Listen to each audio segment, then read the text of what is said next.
Despite running such a huge family business, Roderick didn't even have an heir now. It was truly a tragedy. Mr. Brooks, don't take it too hard. Although the knife injury damaged your fertility, it can actually be treated. Once you're recovered, you can have another son, or even 10. It won't be a problem.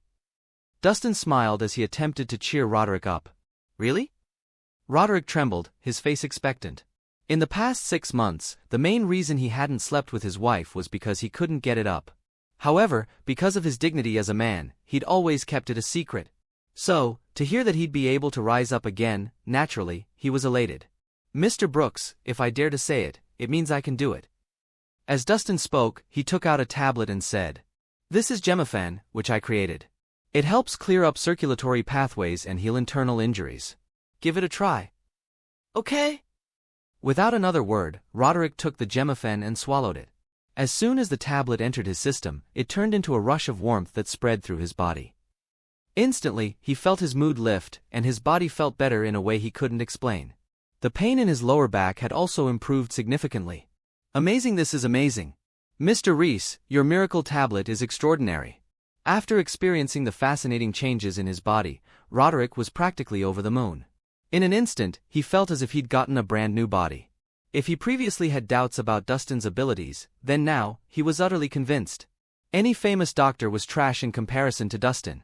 Mr. Rhys, take the Gemifan once every 3 days. After a month, your body will completely recover. Dustin took out a small glass bottle filled with Gemifan and handed it to Roderick. Thank you so much, Mr. Rhys. I'll remember your great kindness for the rest of my life.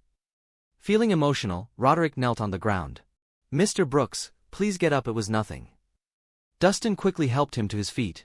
Since this all happened because of him, now that he was able to cure Roderick's illness, there was at least a good ending. Mr. Rhys, you're too humble. If it weren't for your help, my life would have been over. Roderick said, his face glowing with gratitude. A man who couldn't get it up wasn't a real man. Now that Dustin had given him the chance to regain his dignity as a man, it was as though he'd been given a new lease on life. Mr. Brooks, now that Dustin has cured your illness, how do you plan to repay him? Natasha said, half joking. As his other half, she knew that it was time to ask for remuneration. Name whatever you need, Mr. Rhys. If I can do it, I won't say no. Roderick said, placing his hand on his chest to show how genuine he was. I don't need anything else. All I'm interested in are precious herbs such as heliotropes, cherusia, and flowers of crimson gem.